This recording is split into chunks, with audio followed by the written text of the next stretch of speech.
masuk kepada isi ataupun kandungan pada surah Ad-Duha ini.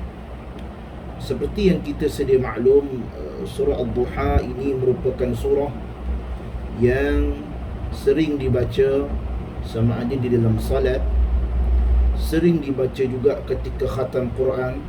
Bila khatam Quran sahaja mesti masuk surah Duha punyalah, ataupun surah yang menjadi kelaziman kepada kita apabila kita solat duha, solat sunat duha. Kerana pada awal surah ini merupakan surah yang diambil daripada ayat yang pertama. Nama surah ini diambil daripada ayat yang pertama, iaitu surah Ad-Duha, yakni pada waktu duha. Di sini kita akan melihat apakah isi kandungan di dalam surah tersebut. Sama-sama kita tadabbur dan menghayati apa yang kita baca selama ini. Mungkin kita tidak memahami secara jelas. Isi kandungan surah Duha ini menceritakan tentang nikmat yang Allah Subhanahu wa taala berikan kepada Nabi sallallahu alaihi wasallam. Para ulama sepakat bahawasanya surah Duha ini merupakan surah Makkiyah yang diturunkan kepada Nabi sallallahu alaihi wasallam sebelum Nabi berhijrah ke kota Madinah. Dan pokok pembicaraan surah ini berkaitan tentang nikmat-nikmat Allah yang zahir yang telah pun dianugerahkan kepada Nabi sallallahu alaihi wasallam. Nikmat-nikmat, bagaimana nikmat-nikmat tu nanti kita akan ceritakan.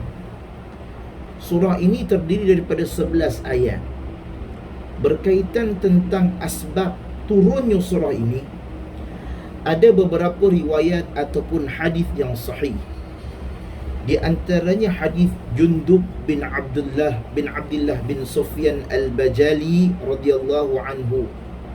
Ia berkata, kata Jundub bin Abdullah ini, dia berkata, ihtabasa Jibril ala Nabi sallallahu alaihi wasallam. Jibril dia lama tak jumpa Nabi ataupun tidak menyampaikan wahyu kepada Nabi. Yakni Jibril tidak kunjung datang kepada Nabi sallallahu alaihi wasallam. Faqalat imra'atun min Quraisy. Lalu berkata salah seorang wanita daripada kaum Quraisy, abta'a alaihi syaitanu. Tu syaitannya lambat datang tu. Dia kata Jibril ni syaitan. Wanita, orang-orang Quraisy menyangka Nabi ni ahli sihir, mengutuk Nabi sebagai ahli sihir. Dia kata syaitan lambatlah tu, sebab tu tak sampai lagi ilham dia. Kemudian fanazalat, turunlah surah ini. Surah ini yang diturunkan oleh Allah Subhanahu wa taala menyatakan wadduha wal laili idza saja ma wadda'aka rabbuka wa ma qala. Demi matahari yang sepeninggalan naik, yakni waktu duha. Wal laili idza saja, demi malam apabila ia telah sunyi. Ma wadda'aka rabbuka wa ma qala. Tuhanmu ini tidak akan meninggalkanmu dan tidak pula benci kepadamu. Hadis yang sahih riwayat Al-Imam Al-Bukhari. Berkaitan tentang hadis ini, maka di sinilah asbabun nuzul bagi turunnya surah Duha, yakni menyangkal dakwaan wanita Quraisy yang menyangka Allah ni dah benci kepada Nabi, Jibril ni dah benci kepada Nabi kerana tidak membawa wahyu daripada Allah. Allah tak suka Nabi, dan Allah menyangkal hal ini dengan menurunkan surah Duha. Baiklah, apa isi kandungan pada surah Duha? Allah Subhanahu wa taala berfirman wadduha. Selalu kita sebut perkataan, hati-hati pada kita menyebut huruf dad. Berhati-hati pada menyebut huruf dad, kerana kalau kita baca wadduha, wadduha berbeza dengan wadduha, du. Okey, apakah yang dimaksudkan dengan ulama tafsir tentang perkataan duha ini? Ada dua pandangan di kalangan para ulama tentang perkataan duha. Perkataan yang pertama di sini adalah pandangan sebahagian ulama, duha bermaksud an-naharu kulluh, yakni siang, kesemuanya siang, merujuk kepada siang. Di antaranya iaitu tafsir Al-Tabari, juga disebut Al-Baghawi, tafsir Al-Imam Al-Qurtubi, tafsir Al-Baghawi, tafsir As-Sam'ani. Mereka berdalil dengan ayat setelahnya, iaitu wal-laili iza saja. Lail maksudnya malam. Dia kata wadduha mestilah siang. Dia kata begitu. Duha ini bermaksud siang, kata dia. Sebab itu Allah bersumpah dengan wadduha, mesti Allah balasannya wal-laili iza saja, dan malam mesti lawannya siang. Cuma ini pandangan ayat yang pertama tentang wadduha.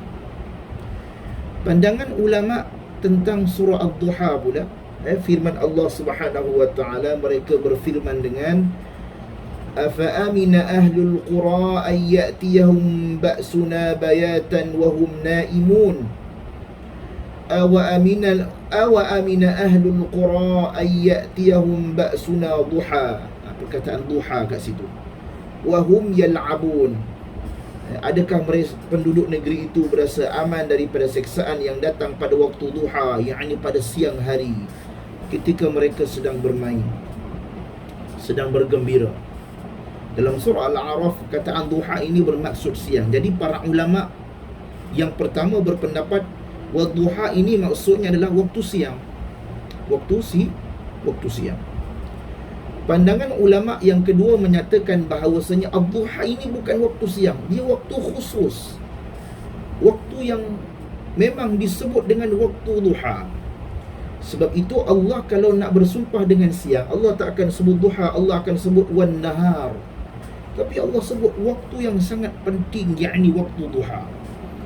Ketika Allah menyebutkan waktu duha, Allah menyebutkan waktu yang khusus. Sebab itu ada salat sunat duha, disebut dengan salat sunat awabin.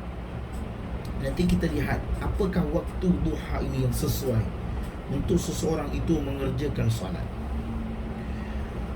Waktu duha ini waktu yang khusus, di mana awal matahari menyinar. Di antara awal datangnya sinar matahari memberi manfaat kepada manusia, dan waktu itu disyariatkan pula salat sunat duha. Demikian pula di waktu duha Allah berbicara dengan Nabi Musa, dan di waktu tersebut para penyihir Fir'aun akhirnya beriman. Pada waktu itulah disebut dalam tafsir Al-Baydawi. Bahkan sebahagian ahli tafsir menafsirkan wadduha bermaksud ibadahu alladhi ibadahu ad-din ya'budunahu fi waqtil duha, yakni Allah maksudnya adalah ibadahuddin, hamba-hambanya yang beribadah kepada Allah, ya'budunahu, yakni yang menyembah Allah, fi waqtid duha, pada waktu duha. Disebut dalam tafsir Al-Imam Al-Qurtubi. Kalau kita lihat bilakah waktu duha, waktu duha adalah waktu yang penting, bermula pada 15 minit setelah matahari terbit. Selepas waktu subuh, tunggu sehingga 15 minit, dan terus berjalan sehingga lebih kurang 10 minit sebelumnya masuk waktu zuhur ataupun azan zuhur, iaitu semenjak matahari terbit meninggi sehingga sebelum waktu zawal, yakni menjelang azan zuhur. Selama itu diperbolehkan untuk solat duha. Namun waktu yang terbaik, waktu yang afdal, terbaik di antara solat duha adalah sehingga matahari di puncak panas, sehingga menjadikan pasir terasa panas. Waktu pasir terasa panas. Kalau orang Arab dulu solat padang pasir sehingga pasir tu panas. Kata Nabi sallallahu alaihi wasallam, salatul awabin hina tarmadu al-fisal. Salat awabin, yakni orang-orang yang kembali kepada Allah tatkala kaki anak-anak unta kepanasan kerana panasnya pasir yang dipijaknya. Pukul berapa? Anggaran pukul 10 ke 10.30 ke 11. Pada waktu pagi 10, kalau kita berjemur pagi tu pukul 10 tu dah rasa bahang. Kalau kita pijak rumput pun dah terasa panas. Pukul 10.30 ke pukul 11, ini waktu afdal yang sesuai ataupun waktu yang digalakkan untuk solat sunat duha. Okey. Yang dimaksudkan dengan solat sunat awabin adalah solat sunat duha. Itu maksud perkataan wadduha. Kemudian Allah Subhanahu wa taala berfirman dengan wal laili idza saja, dan demi malam apabila ia telah sunyi. Al-Imam At-Tabari menyebutkan beberapa tafsiran salaf tentang ayat ini. Apabila Allah kata wadduha, demi waktu duha, ada bab yang penting khusus tentang waktu itu. Kemudian Allah bersumpah pula dengan wal-laili idza saja, demi malam apabila ia telah sunyi. Bermaksud dua ayat ini merangkumi kehidupan manusia, alam pagi dan alam malam. Demi malam yang gelap gelita, demi malam yang berada di puncak kegelapan, demi malam yang gelapnya meliputi manusia, demi malam yang tatkala sunyi dan senyap. Ini yang disebut dalam tafsir Al-Imam At-Tabari. Kata Nabi dalam Al-Quran disebutkan faliqul isbah wa ja'ala al-laila sakana. Dia menjadikan pagi dan menjadikan malam untuk kamu beristirahat. Malam ini digunakan untuk kita beristirahat, rehat. Kecuali sebahagian kecil manusia yang menggunakan untuk melanjutkan aktiviti. Biasanya macam security guard, pengawal keselamatan, polis yang bertugas pada waktu malam, ambulans ataupun hospital, apa-apa saja orang yang bekerja pada waktu malam, sebahagian kecilnya dan sebahagian besarnya daripada kita untuk tidur. Tetapi kadang-kadang malam ini juga digunakan untuk kita mengabdikan diri kepada Allah Subhanahu wa taala. Kemudian Allah berfirman, "Ma wadda'aka rabbuka wa ma qala." Ma wadda'aka rabbuka wa ma qala. Allah tidak meninggalkan engkau wahai Muhammad dan tidak pula membenci. Kat sini setelah Allah bersumpah dengan waktu duha dan waktu malam, Allah menyatakan dua pernyataan di sini. Pernyataan yang pertama, Allah tidak akan meninggalkan Nabi. Pernyataan yang kedua, iaitu Allah juga tidak akan membenci Rasul sallallahu alaihi wasallam. Tidak seperti mana yang diperkatakan oleh wanita Quraisy yang mana tengok Nabi lambat, Jibril lambat bagi wahyu ni, Allah dah tak sayang Nabi lah ni, dah terbenci dah. Allah menafikan hal itu dengan membawa wahyu, ma wadda'aka rabbuka wa ma qala. Kata Al-Imam Sa'di, ma tarakta mundhu tanabik. Allah tidak pernah meninggalkanmu sejak Allah memberi perhatian kepadamu. Allah tidak pernah melupakanmu sejak mentarbiahmu dan memperhatikanmu. Bahkan sentiasa Allah mentarbiahmu dengan tarbiah yang terbaik, dan Allah meninggikan darjat setiap setahap demi setahap. Ini maksud ma wadda'aka rabbuka wa ma qala. Maknanya Allah tidak akan meninggalkan, malahan Allah akan memberi darjat. Setiap kehidupan Nabi akan dipertingkatkan darjat. Sebab itu walal akhiratu khairul laka minal ula. Allah kata, dan sesungguhnya yang kemudian itu lebih baik bagimu daripada yang permulaan, kata Allah kepada Nabi. Sebab itu Allah ni bila Nabi lambat sampai wahyu, Nabi gelisah. Nabi gelisah, adakah wahyu tak sampai lagi ni?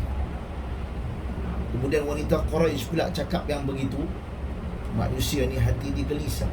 Lalu Allah menyampaikan walal akhiratu khairul laka minal ula, dan sesungguhnya kemudian itu lebih baik bagimu daripada yang permulaan. Iaitu bahawa sesungguhnya yang terakhir bagi Nabi itu lebih baik daripada yang awal, kata Syekh Abdul Rahman An-Nasir As-Sa'di. Ini merupakan dalil bahawasanya Rasulullah setiap saat tingkatan ataupun darjatnya naik. Apa yang telah berlalu tingkatannya lebih rendah daripada apa yang akan datang. Semakin berusia Nabi, semakin lanjut kehidupan Nabi, setiap hari darjat Nabi sallallahu alaihi wasallam akan naik.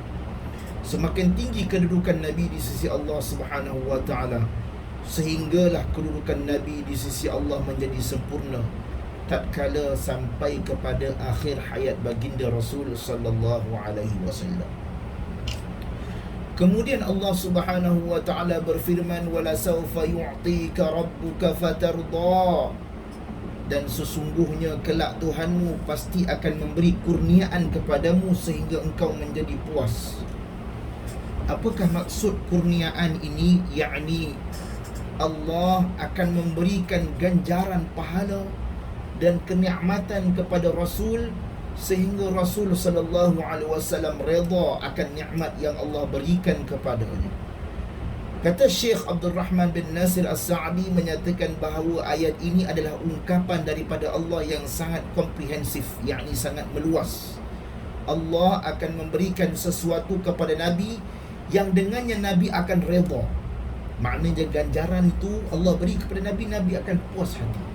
Setelah apa yang Nabi buat untuk agama, maka ganjaran kepada Rasulullah sallallahu alaihi wasallam ini Allah akan beri dengan sepuas hati Nabi sallallahu alaihi wasallam.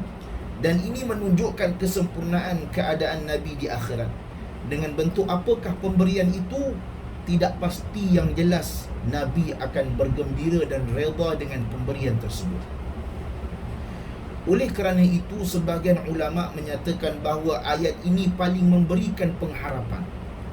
Kerana para ulama menyebutkan bahawasanya di dalam Al-Quran ada beberapa ayat yang konteksnya memberi harapan kepada manusia. Maka ayat ini memberi harapan kepada Rasul sallallahu alaihi wasallam supaya Nabi tidak sedih. Nabi yakin dengan utusan ataupun dengan agama Islam.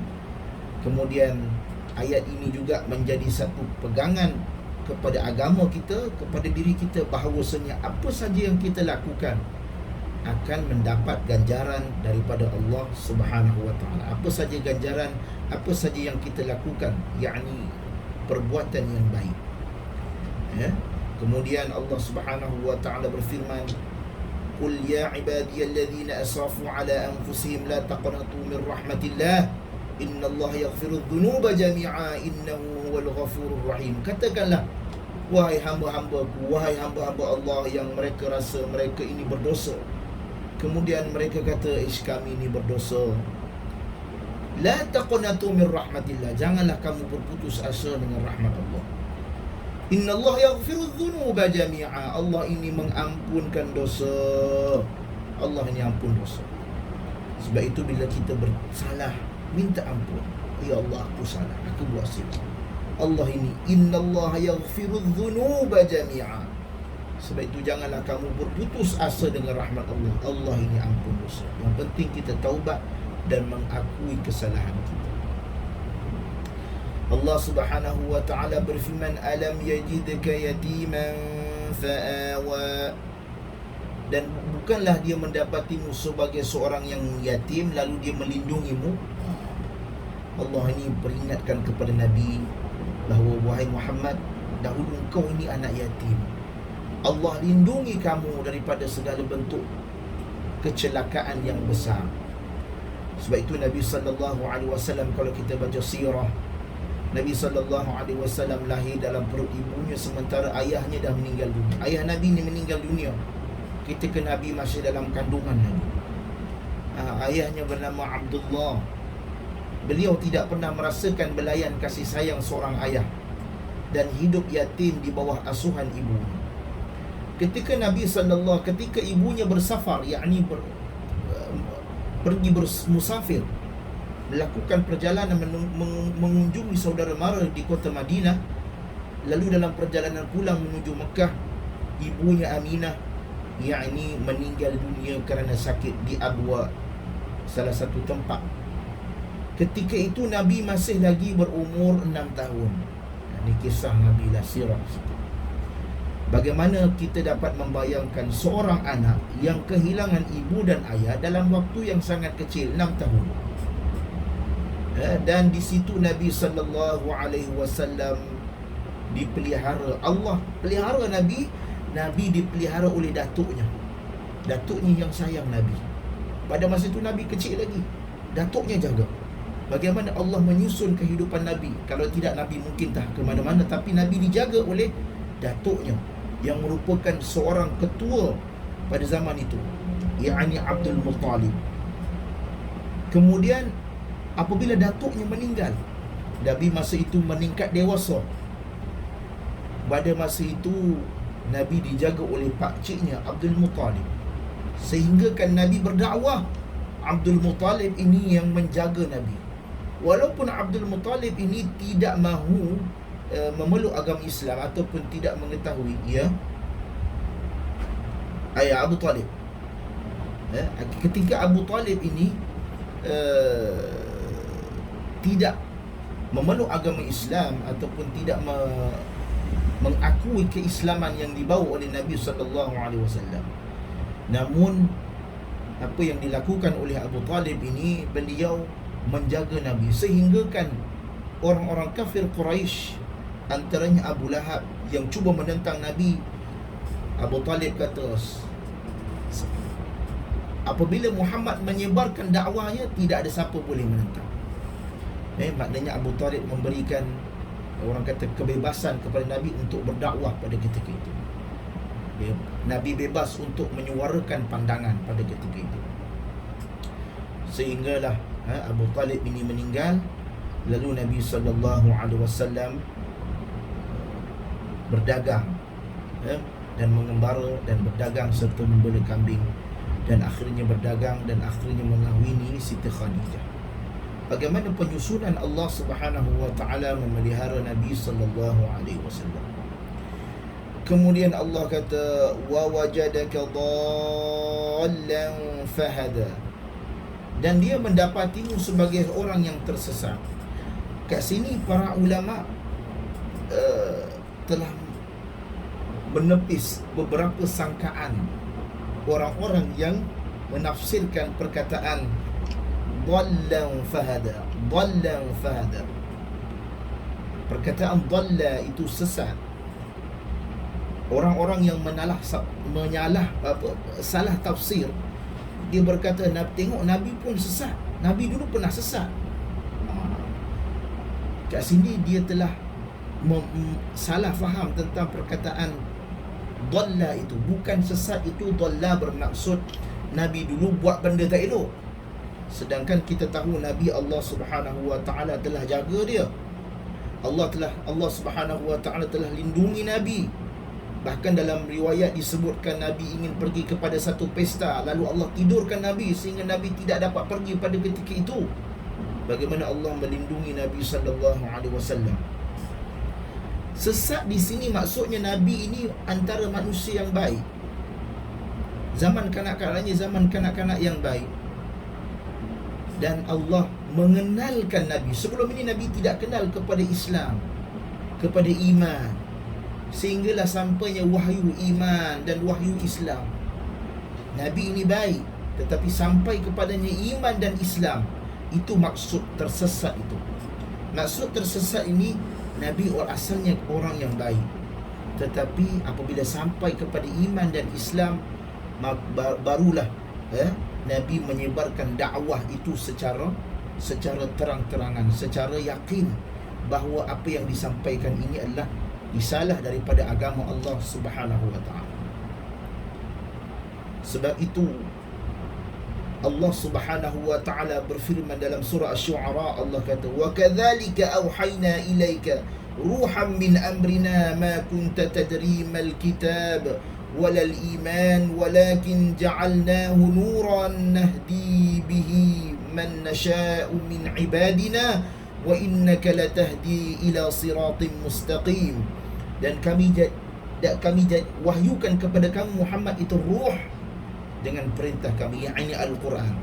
Sebelumnya engkau tidaklah mengetahui apakah kitab Al-Quran dan apakah itu iman, tetapi kami jadikan Al-Quran itu cahaya dan kami berikan petunjuk kepada siapa yang kami kehendaki di kalangan hamba-hamba kami. Dan sungguh engkaulah benar-benar membimbing manusia kepada jalan yang lurus. Ini yang dimaksudkan wa wajadaka dhallan fahada. Kemudian wa wajadaka 'ailan fa'aghna, dan dia mendapatimu sebagai seorang yang kekurangan, lalu dia berikan kecukupan. Nabi ni bukanlah kurang, maksudnya Nabi ni tak sepapa kedana. Maksudnya Nabi ni hidup sederhana. Pada awalnya Nabi dalam keadaan sederhana, walaupun Nabi hidup menumpang pada Abu Talib pada ketika itu. Kemudian Abu Talib ni orang yang sederhana, tidaklah kaya, tidak ada harta yang banyak. Lalu Nabi SAW membantu pakciknya mengembala kambing, ya, untuk membantu pakciknya mengembala kambing dan memungut hasil pengembalaan itu, perah susunya dan sebagainya, demi membantu pakciknya Abu Talib. Kemudian Nabi bekerja dengan Khadijah dan akhirnya dinikahkan beliau. Khadijah radhiyallahu anha orang yang kaya raya, mempunyai bisnes. Lalu apabila dikahwinkan dengan Nabi kahwin dengan Khadijah. Nabi mengorbankan Khadijah mengorbankan seluruh hartanya untuk agama. Bagaimana Allah memberi kecukupan kepada Nabi melalui penyusunan kehidupan baginda Rasul sallallahu alaihi wasallam. Selanjutnya Allah menakdirkan Nabi menang dalam banyak peperangan. Beliau mendapatkan harta ghanimah dan harta fa'. Harta fa' ini maksudnya harta ghanimah, harta rampasan perang, harta yang diambil daripada non-Muslim bila berperang. Sedangkan harta fa' ini harta yang didapat daripada non-Muslim melalui cara berdamai, ya? Kemudian Nabi membagi-bahagikan harta itu untuk orang fakir dan miskin, sehinggalah Nabi disebut orang yang paling dermawan. Begitu mana Allah mencukupkan Nabi sallallahu alaihi wasallam. Kemudian Allah kata, fa ammal yatima fala taqhar, maka terhadap anak yatim janganlah engkau berlaku sewenang-wenangnya. Iaitu sebagaimana dahulu engkau yatim, lalu Allah menjagamu, sekarang kau jagalah anak yatim. Allah beritahu Nabi, dulu kau yatim, jadi sekarang kau kena jaga anak yatim. Sebab itu kata dalam hadis yang diriwayatkan oleh Imam Al-Bukhari, ana wa kafilul yatim fil jannah, aku dan orang yang menguruskan anak yatim ini berada di syurga. Hakadha, Nabi menunjukkan, wa qala bi isba'ih as-sababati wal wusta, yakni Nabi mengisyaratkan dua jari telunjuk dan jari tengah. Maksudnya begini, maknanya rapat. Nabi dengan orang yang menguruskan anak yatim ini ya rapat.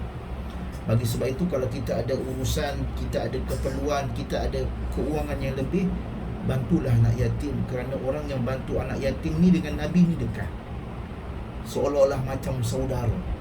Bayangkan kalau Nabi mengaku kita saudara. Nabi mengaku, Datin Rafi'ah ni saudara saya ni. Bayangkan bangganya kita. Bayangkan Sultan mengaku kita saudara.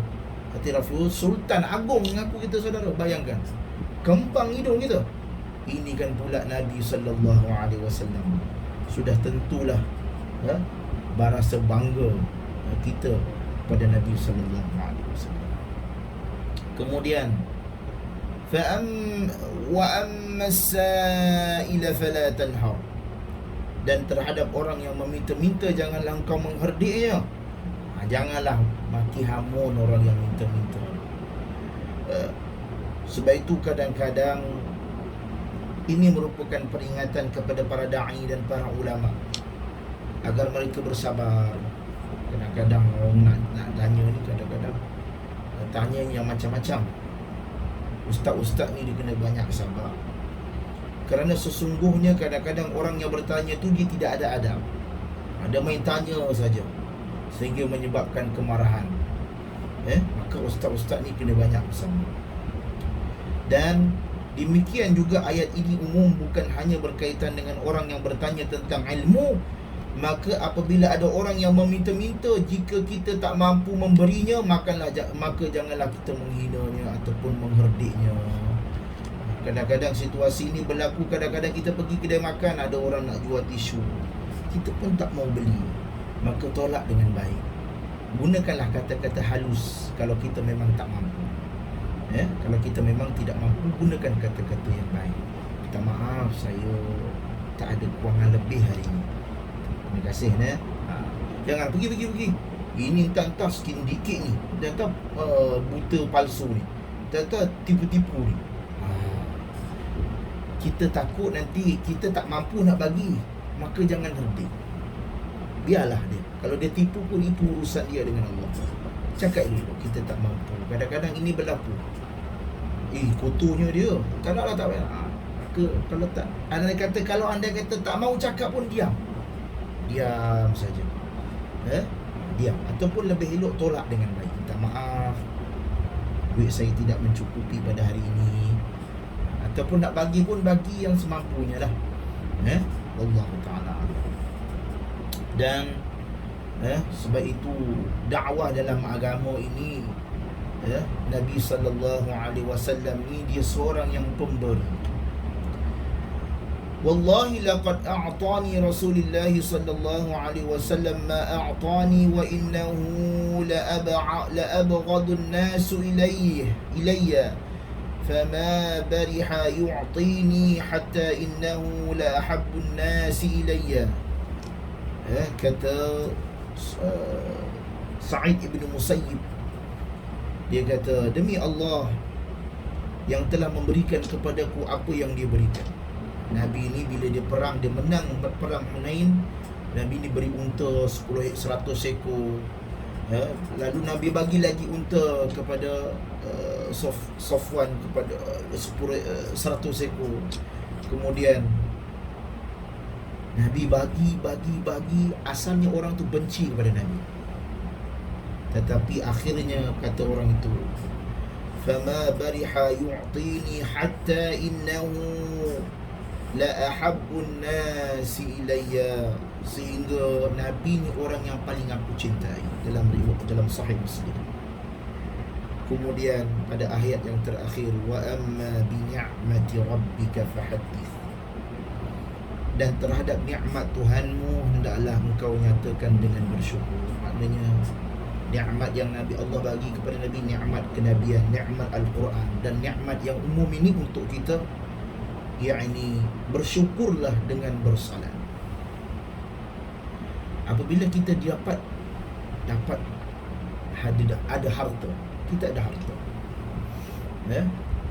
hendaklah seseorang menampakkan nikmat yang telah Allah berikan kepadanya, bukan bererti menunjukkannya dalam rangka yang sombong, berbangga-banggaan, akan tetapi sewajarnya dengan memakai pakaian yang bagus dan bersih, dengan memakai kenderaan yang wajar, dengan memakai pakaian yang sangat mewah, bukan untuk sombong, tetapi untuk sebagai tanda syukur kita kepada Allah. Ucapkanlah alhamdulillah. Maka orang-orang yang Allah beri nikmat ini hendaklah kita sentiasa solat. Dalam hadis yang diriwayatkan oleh Imam Muslim dan Bukhari daripada Aisyah radhiyallahu anha, isteri Nabi, jika Rasulullah sallallahu alaihi wasallam solat, Nabi ni bila solat, beliau berdiri sehingga kedua tapak kakinya bengkak, berdiri lama. Nabi ni berdiri lama solat. Lalu Aisyah ni tanya Nabi, ya Rasulullah, kenapa engkau buat semua ni? Penat-penat, sakit kaki sampai bengkak-bengkak. Bukankah Allah Subhanahu wa ta'ala telah memberikan keampunan kepadamu atas dosa-dosamu yang telah lalu, yang akan datang? Nabi ni maksum. Allah dah ampunkan dosa Nabi. Yang lalu pun Allah dosa, yang akan datang pun Allah ampun. Apa kata Nabi? Afala akunu abdan syakura, apakah tak boleh kalau aku ni nak jadi hamba-hamba yang bersyukur? Nabi, itu Nabi. Bayangkan kita, Allah bagi nikmat, tapi jarang sekali kita solat. Kadang-kadang solat pun kita lewat-lewatkan kerana ada perkara yang lebih penting. Sedangkan solat itu untuk kita, solat itu adalah untuk kita berhubung dengan Allah, si pemberi rezeki, Tuhan yang memberikan rezeki kepada kita.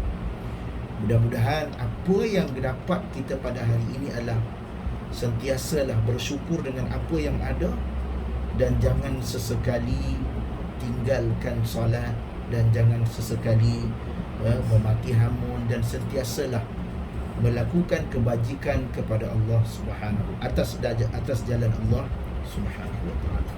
Maka sekadar itu cukup kita punya tadabbur pada surah Ad-Duha pada hari ini. Mudah-mudahan insya-Allah nanti kita akan masuk kepada surah yang lain, yakni kita akan masuk kepada selepas surah Ad-Duha, surah apa? Surah Alam Nashrah. Surah Alam Nashrah ataupun disebut dengan surah Asy-Syarh. Yani apa yang terkandung dalam surah ini nanti kita akan bahaskan pada minggu depan. Wallahu taala alam. Subhanakallahumma wa bihamdika nashhadu an la